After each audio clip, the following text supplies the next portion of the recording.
The following is a case study of the teaching of an instructional unit in elementary social studies. The program is not meant to be prescriptive, but rather is meant to provide a basis for reflection and analysis about the process of teaching.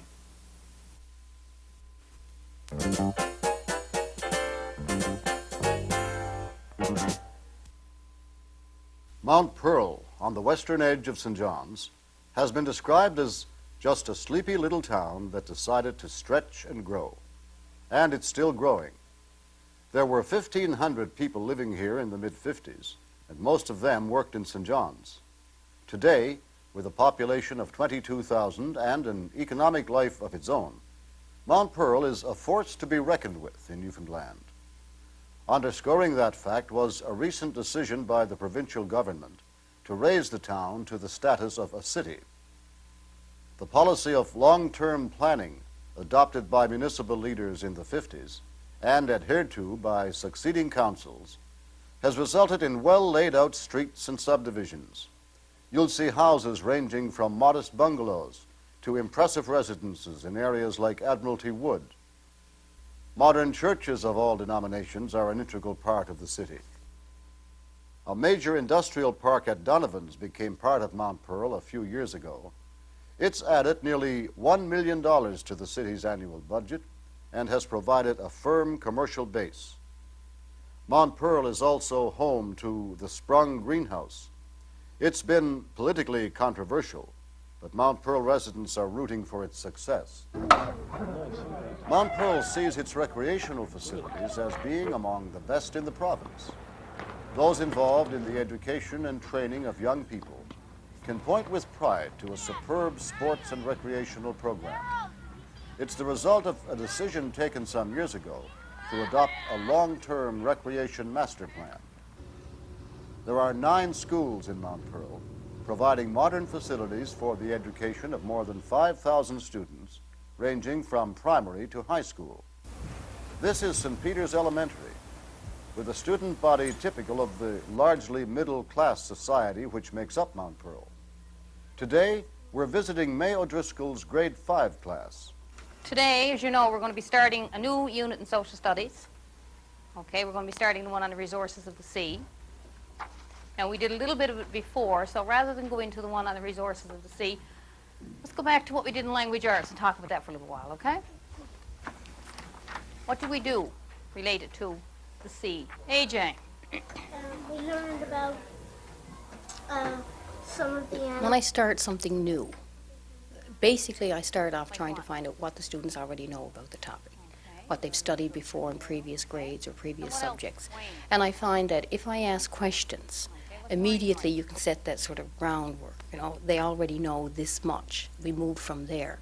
I think that does several things for the students. Well, first of all, it gives them the impression that, well, I already know most of this. And sort of that gives them the idea that maybe it's a little bit easier than they thought it was going to be. Okay, today we're going to start chapter 5. Just have a look. Page 143. People and resources of the sea. What's a resource? Maybe someone would like to tell me. A resource is the things around us. A resource is the things that we need to live. Things we need to live. Okay, all of these are resources. When we talk about Newfoundland and we talk about resources of the sea, what do you think of then? Also, I think questioning, Scott. particularly when you're sort of drawing knowledge from them, it makes them relax a little more. You know, it's not a question that has a definite answer. It's more of a, well, what do you think? Have you ever experienced? What do you know? Have you seen? And students answer these types of questions much more readily than they do specific, you know, questions that come from text or anything. So you sort of draw the knowledge out of them. Got minerals in them. Okay, John. Sand, okay, anything else? Oil. Ah, oil, right. And of course that's a new resource, isn't it? One of the things is that you can relate to children on a one-to-one through questioning, right? You can ask a question. If a very good student gives you a simple answer, you can say, but why? Why did you think so? Where did you see? Whereas if a child perhaps who isn't normally very active in the classroom or who doesn't always like to get involved answers a question, you can say, oh, good When answer. they first came to Newfoundland, what did they find? Connie? Fish, whales, and good places to dry the fish on. Okay, good. The report that came back to Europe was that this new land that they had found had waters that were teeming with fish. I was interested mostly in looking at the resources as they are used in the province today. But now, in order to do that, we had to go back a little bit and go back to what the students had done historically and sort of put it in some perspective. And once they had that perspective from what they knew, we talked about the importance today. Now, did people, after they settled in Newfoundland for a long time, did that importance on the fishery remain? Yes. How do you know? If you wanted to investigate the life of the people of Newfoundland and see what was important to them, what sources would you use to check out if you were doing a little research, a little investigation? Okay, John? The library and the museum. Okay, what would you find in the library? Books. Books, okay. And how about a museum? Records. Okay. Anything? Artifacts. Okay, good. Okay, Wendy? Folk songs. Sure, folk songs. Newfoundland has a rich history of folk songs, doesn't it? We're going to look today in small groups at some of the folk songs that were written and some of the folk songs that were passed on in Newfoundland over the last couple of 100 years. The teacher capitalizes on student interest in folk songs and the fact that the unit in the textbook begins with a folk song in order to develop some small group activity. They love the language of songs anyway, and of course a lot of them were familiar with folk songs. So we were looking to tie in that perspective. Historically, had it been important, I decided that we'd look at a lot of different types of songs just to see how many references were made. And it also gave them a chance to get into little groups and to talk it out among themselves. And it's extremely important in getting students to cooperate with one another. They learn the give and take of a conversation and learning to, sometimes give your opinion and sometimes, of course, listen to other people's opinion, come to some sort of a consensus, agree among all of you as to which way you're going to go, and all of that is extremely important. Now, you had 42 songs. Let's see if we can figure out which one or ones of those dealt with the sea or anything connected with the sea at all. Would like to tell me something that you found. Okay, Lee, what was one? Miss Captains and Ships was about the sea. It was about how people didn't know how to sail ships very well. They just barely know how to do it, so they get places. My father's old southwester. You know what a sou'wester is, John? No. You don't know what a sou'wester is. Anyone who knows what a sou'wester is? Danielle? Sou'wester is something that fishermen would wear, like the suit that they wear, like a hat, like one of them rain hats that they would wear. Good. Heather? What's the Banks of Newfoundland about? Okay. Fellow from Fortune. Banks of Newfoundland. Okay, looking at all the songs then, folk songs that we looked at, all of these are about the sea. Can we draw any conclusions then about the types of things that were important to the people of Newfoundland over the last 100 years or so? Chris, how would you conclude? Mostly about fishing. Okay. Fishing, different types of fishing that people did, different boats. So it sort of does point towards the importance of the sea in the lives of the people, right? Now, we're going to go on from there and talk about today. Is the sea still important today? Where would you go to find out some information? Having looked at the fishery historically through folk songs, the teacher now leads her class to an examination of newspapers as a source of current information. Now, what we're going to do during this unit, for every lesson, we're going to get 2 or 3 people to go to the newspaper and find some article that deals with the sea or the use of the resources of the sea, anything to do with the sea, and bring the article in and tell us about it. Now, I have a couple. I'm going to show you what I want you to do. Now, in this one, particularly, I thought it was important because we were dealing with the resource today. And if you're going to talk about something that is very important in your world today, you need some current source to check. And it was a way to get them involved in a little bit of research or a little study of their own to see currently how much information there is in the media about fishery. And of course, the more items they collected and the more references were made, the more important it seemed to be to them.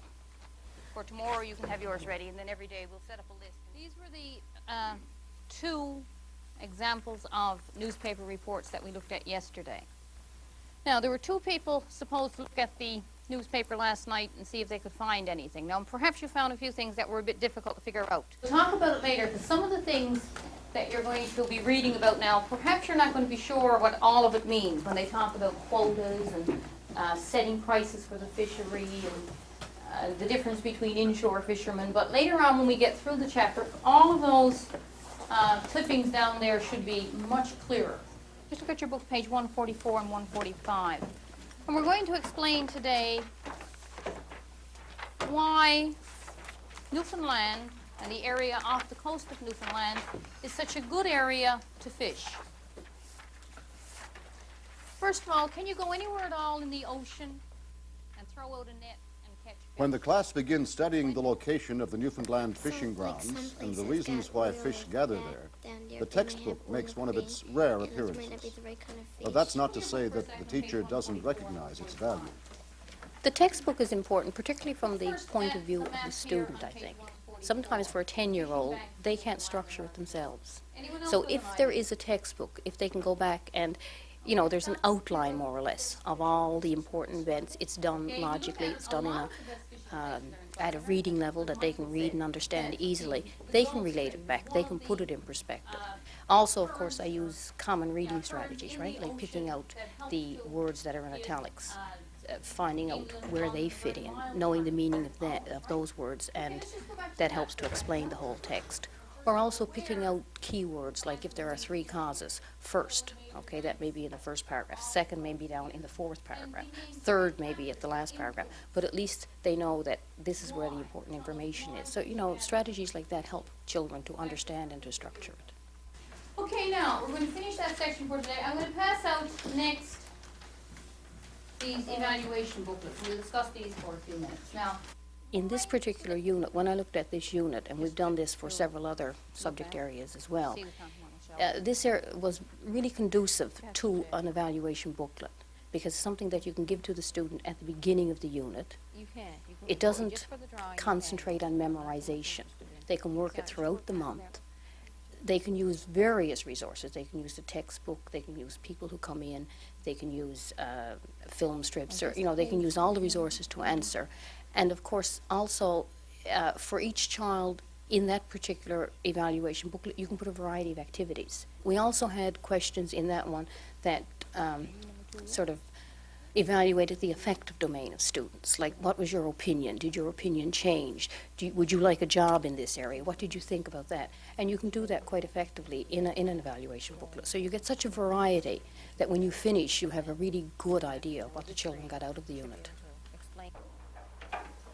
There's more group activity today as the students prepare to play a game. It's a simulation game that has to do with the fishery and was developed by the teacher as part of her master's program. the teams then are going to represent longliner crews.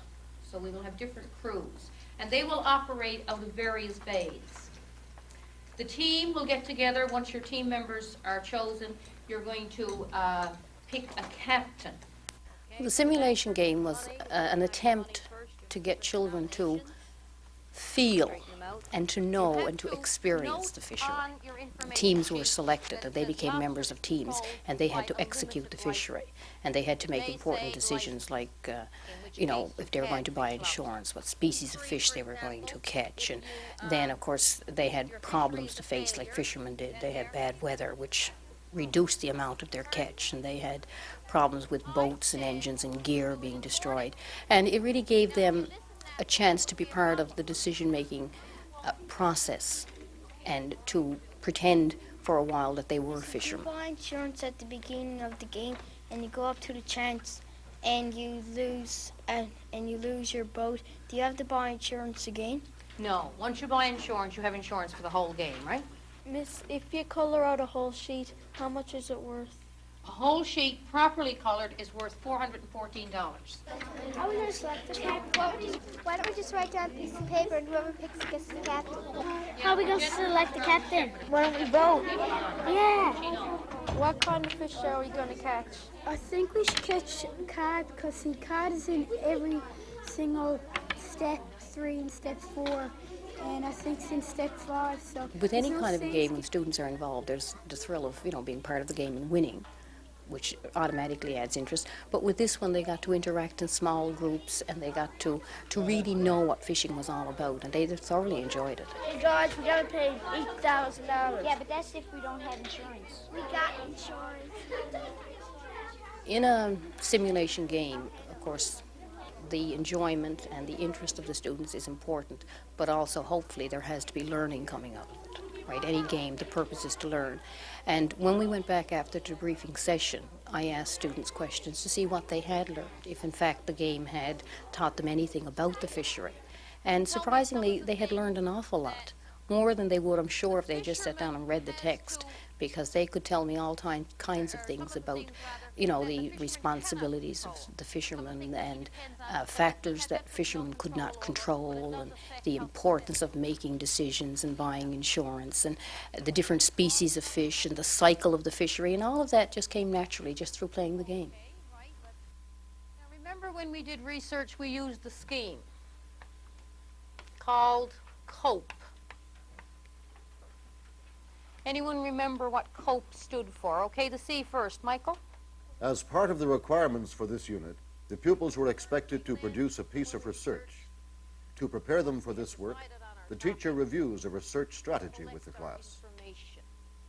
What do we do after? They got a chance to decide their own topics, what areas they were interested in. Now, if some of them had trouble and couldn't decide, they would come to me and I would help them. But it was open first as to what they wanted to do. So there's a fair amount of decision-making that goes on the part of the students. Social studies is decision-making, isn't it? That's one of the key concepts that we deal with in social studies. The idea of, as students and as people in our society, we have to become decision makers and we have to make informed decisions. So it's important to teach them that the importance of making informed choices. To facilitate the search for data, the resource teacher provides instruction in information gathering skills. You'll have to look in the index, all right, the very last volume. Look up the name of the ship, go in the back here, and if it's there, it'll tell you in bold print all of these. Well, research is one of the ways, I suppose, to integrate the social studies with the language arts, because language arts is so crucial, right? This ability to read, to sift through, to write is extremely important at any stage of life, in any occupation. It's a real necessity. So it's very, very important. And of course, in language arts, when we talk about writing, we don't just pick something out of a hat, but if you can make it relevant to something that the students are interested in, something they're studying, like, for example, when they did the fishery, some of the things we had talked about. For example, one of the children, when we did this unit, and he was one of the children when we made a decision as to what research project he wanted to do, he couldn't quite decide, so he came to me and I said, well, why don't you do the Truxton and the Pollux disaster? And he said, the what? And so I explained it to him, and he went back and got a bit of reading, and I told him some sources to go to. And then the next day he came to me, he was very excited because he had gone home and told his parents and actually found out that his grandfather had been one of the people who had helped save the survivors of this. The delicious pink flesh of the Atlantic salmon is in great demand. The teacher looks outside the school as well to find resources she can utilize. She shows a film strip to help give the students a perspective on certain aspects of the fishery. Then there's that high-profile ocean resource, oil, to be looked at. In addition to seeing a video dealing with oil production, the students have a guest from the industry whom they can question. What are the chances of being injured? Probably no greater than if you're working in a mine or in an industrial factory. How do you know when a bite is dull? If you were there drilling away for an hour and you weren't going down, when there's no progress being made and the drilling rate is slowing down, then it's time to change the bit. How many rooms are on a rig? Some people have a room to themselves. Most people are either 2 or 4 beds in a room. I guess what, one final question, or are we finished? Another outside resource the teacher can draw on is the student's family. Fish Day is an example of how the family was drawn into this unit. Students were able to see a display of a variety of fish, more or less as they had come from the ocean. Even more interesting was the opportunity they had to sample fish products that had passed through family kitchens. When you talk about fishing in Newfoundland today, and we had talked about particularly some of the products today that are very, very different than they were in the past, right? And of course it was a chance to get students to experience some of this, to actually, try dishes that they hadn't tried before, amazingly. Oh, sick. Cod head stuffed with dressing on top with lemon. Looks like someone picked up off the ground. Down there they had just cod and cod tongues up there, so they must use all parts of the fish. So they really enjoyed that part of it, but it was also a good chance to get the parents involved in the student learning, because most of the dishes that were prepared, some of them were prepared by the students with the help of parents, and of course in some of them the parents themselves prepared them. And the response was tremendous. The unit ends with the presentation of pupil work. Students are provided with an opportunity to make oral presentations to the class. The oral presentation, actually we did the oral presentation throughout the unit. Like, for example, if I came to a section and it talked about the Newfoundland disaster in that section. Now, the children were doing research, so I would say, well, we have an expert in that area here in the classroom. So they would tell us then what they had learned. And we did this throughout the unit.